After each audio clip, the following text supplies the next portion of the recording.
दो शब्द सहन नहीं कर सकी श्रद्धा अपने माँ बाप के, और कई सालों तक थप्पड़ खाती रही आफ्ताब। दरिंदा, आपने कभी दरिंदा देखा? नहीं देखा ना, तो आप आफ्ताब को देख लीजिए। ये कैसा प्यार है जिसके आप 36 टुकड़े कर रहे हैं, ये कैसी मोहब्बत है। अरे मोहब्बत प्यार का मतलब क्या होता है, क्या होता है? मतलब जो व्यक्ति फ्रिज में रख करके और मेकअप करके देखता हो, कैसी सोच का व्यक्ति होगा, कितना बड़ा दरिंदा होगा।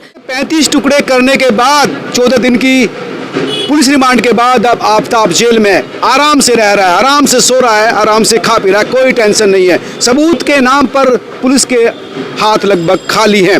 हालांकि लगभग ये प्रूव हो चुका है कि श्रद्धा का कत्ल हो चुका है, क्योंकि जो फ्लोर से ब्लड मिला था वो श्रद्धा के पिता के डीएनए से मैच कर गया। मेरे साथ बात करने के लिए पूनम पंडित काफ़ी एक्टिव लड़की है, किसान नेता है और लड़कियों के हक के लिए लड़ती रही है। दिल्ली आई है तो मैं जानने की कोशिश कर रहा हूँ कि पूनम, ये खबर सुनी है आपने? हाँ, क्यों नहीं सुनी। पूरे देश में चर्चा, क्या कहेंगे इस पर आप? बस मैं ये बोलूँगी सबसे पहले तो कि जो ये हुआ है श्रद्धा वाला हत्याकांड, ये जो पूरी ऐसा नहीं है कि साजिश के तहत नहीं हुआ, क्योंकि जो व्यक्ति फ्रिज में रख करके और मेकअप करके देखता हो, कैसी सोच का व्यक्ति होगा, कितना बड़ा दरिंदा होगा। और मैं ये भी बोलूँगी अपनी बहनों को, बेटियों को, जो हमारी बहनें हैं वो क्या करती हैं, ऐसे लोगों के चंगुल में फंस जाती हैं। उन्हें नहीं फंसना चाहिए, क्योंकि आपके लिए सबसे बेहतर कौन सोचेगा? आपके माता पिता। सबसे पहले आपके माता पिता आपके हितैषी होंगे, आपका पति भी नहीं होगा। और वो तो एक वो हो गया एक तरीके से, बॉयफ्रेंड लिव इन में थे वो लोग, तो वो भी आपके लिए नहीं अच्छा सोचेगा। सबसे पहले आपके माँ बाप हैं जो आपके लिए अच्छा सोचेंगे। कोई भी ऐसा दुनिया में माँ बाप नहीं होगा जो अपनी बेटियों के लिए बुरा सोचेगा या ख़राब सोचेगा। अब इस तरीके की जो घटना होती है, इनसे मतलब मुझे समझ नहीं आता। लोग कहते हैं कि प्यार करते हैं, प्यार करते हैं। ये कैसा प्यार है जिसके आप 36 टुकड़े कर रहे हैं? ये कैसी मोहब्बत है? अरे मोहब्बत प्यार का मतलब क्या होता है, क्या होता है? मतलब इसका मतलब होता है कि त्याग करना। जिसे हम प्यार करें उसके लिए हर सुख हर दुख हम त्याग करें। जिसे हम प्यार करें उसकी हर खुशी उस पर कुर्बान करें। जिसे हम प्यार करें बस वो जहाँ भी रहे, चाहे हमारे पास रहे चाहे वो हमसे दूर रहे, बस वो खुश रहे। इसे प्यार का मतलब कहते हैं मेरी परिभाषा में। अब मुझे नहीं पता इस तरीके के दरिंदों की भाषा में या आपकी भाषा में प्यार का मतलब क्या होता है। प्यार का मतलब पाना नहीं होता। प्यार का मतलब जो तुमने परिभाषित किया वो होता है। लेकिन मैं कहना चाहूँ, तो लड़कियाँ, तुम लड़की हो, इस तरह की लड़कियाँ क्यों फंसती हो? उसने 2020 में चिट्ठी लिखी पुलिस को कि ये मुझे मारना चाहता है, टुकड़े करके फेंकना चाहता है, लेकिन उसके बाद भी फिर भी उसने उसको बहला फुसला लिया, क्योंकि लड़कियों का जो दिल है वो होता तो समुंदर से ज़्यादा गहरा है, जिसकी गहराई कोई नहीं नाप सकता। लेकिन वो होती भी तो पानी के दरिया की तरह ना, बातों में आ जाती हैं। ये भी एक बहुत बड़ा फैक्ट है, क्योंकि ममतामयी होती है खुद, तो कहीं ना कहीं एक सॉफ्ट कॉर्नर जो होता है बेटियों के अंदर होता ही है। तो उसकी बातों में उसके परिवार वालों ने बिठा करके समझाया, और ऐसा नहीं है उसके परिवार वालों को नहीं पता था कि वो मारा पीटी करता है, क्योंकि जब सुलह हुई थी एक बार तो उसके माँ बाप को बिठा कर के भी सुलह हुई थी। तो नहीं, उसके पिता का ये कहना है कि वो एक्चुअली उसका पिता और मदर दोनों सेपरेट रहती थी। पिता का ये एक्सक्यूज है कि वो अपनी माता से तो शेयर करती थी चीज़ें, मुझसे शेयर नहीं करती थी, और माँ की मौत भी 2 साल पहले हो चुकी थी। ये नहीं, मैं आफ्ताब के मदर फादर की बात कर रही हूँ। उसके पिता का कहना है कि आफ्ताब के परिवार को पता था और दोनों के ही परिवार को पता था, लेकिन श्रद्धा के माता पिता नहीं चाहते थे।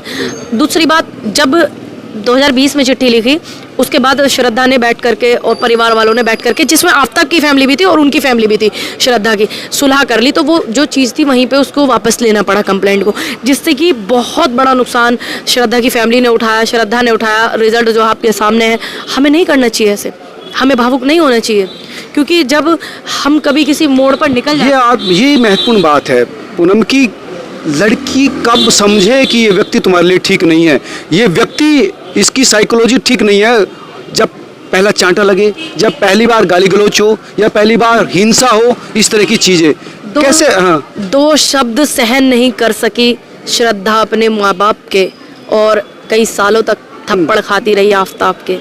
ये बड़ा दुख वाली चीज़ आपने मेरे से सवाल जो किए हैं। पता नहीं क्यों नहीं लड़कियां समझती है, इसमें समझना उन्हें पड़ेगा।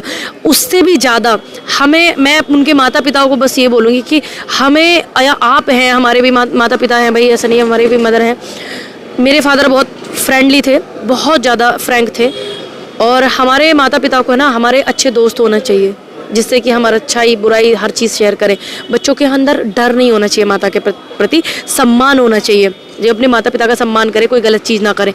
लेकिन डर भय वो क्या करता है, वो कुछ खराब चीज़ों को छुपाने लग जाते हैं बच्चे, अगर माता पिता से डरते हैं। तो मैं सभी से यही अनुरोध करूँगी कि अपने बच्चों के दोस्त बने, और बहनों से भी बस यही रिक्वेस्ट करूँगी कि भाई इस तरीके की चीज़ें बहुत चल रही हैं, इस तरीके के लोग जो है बहुत सारे लड़के पूनम देखते हैं कि इसी तरह से लड़कियों को फंसाने के लिए, पटाने के लिए कितना भोला बनते हैं। मैं कल एक साइकोलॉजिस्ट से बात कर रहा था, उनका कहना था कि इस तरह के जो साइकोपैथ होते हैं, यानी क्रिमिनल साइकोलॉजिकल क्रिमिनल जो होता है ना, ये साइको पेशेंट ही था।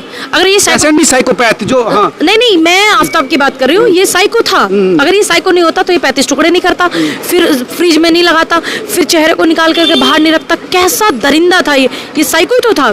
लेकिन इस तरीके के लोगों के जो इलाज है वो जो है हम इसमें पास नहीं है, हमें अपना इलाज करना होगा। बिल्कुल ठीक करिए, हमें अपना इलाज करना होगा, क्योंकि हमारे पास जिनका इलाज जिनके माँ बाप नहीं कर सकते, जिनके इलाज डॉक्टर नहीं कर सकते, तो उनके इलाज हम जैसी लड़कियां कहाँ करेंगे। तो इसलिए हमें अपने इलाज करने होंगे, हमें ऐसे दरिंदों से दूर रहना होगा। नहीं, ये बहुत मीठी मीठी बात करते हैं, बहुत चार्मिंग होते हैं, बहुत तो इसमें हमें चैतन्य रहना होगा।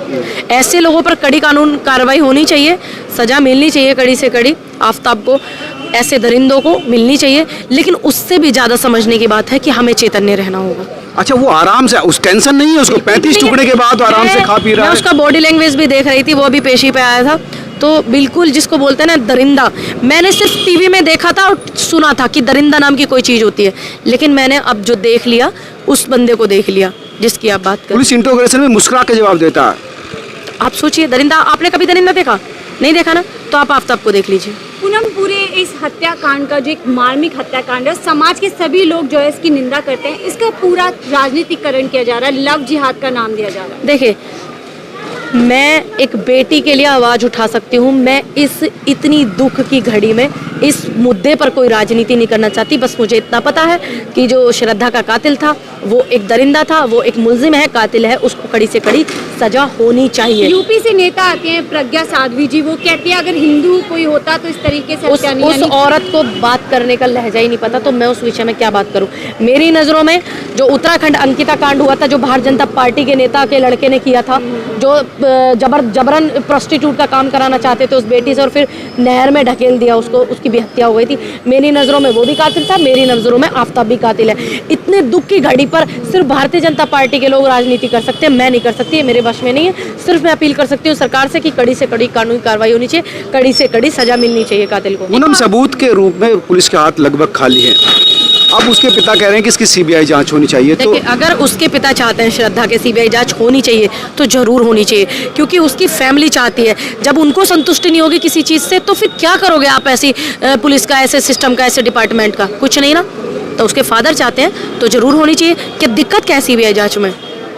आफ्ताब के लिए क्या सजा चाहती हैं आप? मैं जो कानून में जो प्रावधान है हमारे भारत के संविधान में, मैं बाबा साहब के संविधान को मानती हूँ पूरी निष्ठा के साथ में। जो कानून लिखा है, जो संविधान में उसके लिए सजा तय है, वो उसको सजा होनी चाहिए कड़ी से कड़ी। क्या लड़की होने के नाते मतलब क्या चाहती हैं आप? उसको फांसी चाहती हैं, उम्र कैद चाहती हैं? बता दिया, जो फांसी लिखी है तो फांसी हो, उम्र कैद लिखी हो उम्र कैद हो, और 35 टुकड़े लिखे हो संविधान में तो वो हो। मैं संविधान को मानती हूँ। अगर मैं कुछ गलत बोलने लग जाऊँ तो मैं गलत, मेरी बात थोड़ी चल जाएगी। मैं संविधान को मानती हूँ, मेरे हिसाब से आप भी संविधान को मानते हुए संविधान में फांसी है तो बिल्कुल फांसी हो, जो आने वाली नस्लों को भी ऐसे लोगों को पता चले कि एक बेटी के साथ ऐसा हुआ तो फिर इसके साथ ऐसा हुआ। अगर 35 टुकड़े लिखे हो संविधान में तो वो हो, सीधी बात है। भारत में 35 टुकड़े तो नहीं लिखे, लेकिन जो इस तरह के फांसी है या उम्र कैद है या फिर 7 साल की सजा है।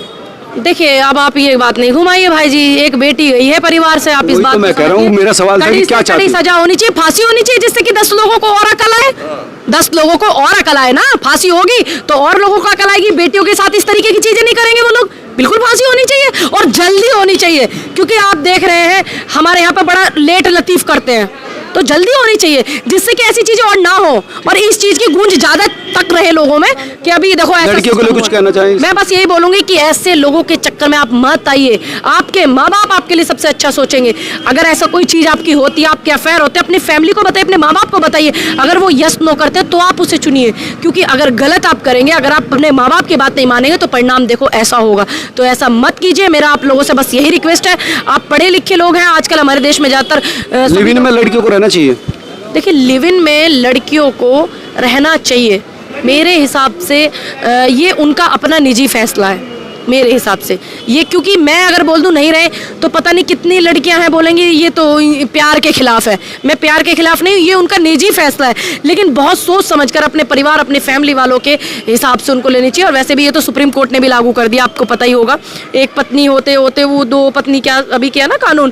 तो मेरे हिसाब से ये उनका निजी फैसला है, लेकिन सोच समझ करके उन्हें लेना चाहिए। लिविंग में रहे तो फिर भी आंख खोल कर रहना चाहिए, ताकि देख ले कि सामने वाला जिसके साथ वो रह रही है वो ठीक है कि नहीं है, उसकी आदतें कैसी है, वो तुम्हारे लिए कितना सुरक्षित होगा या नहीं, ये सबसे महत्वपूर्ण है।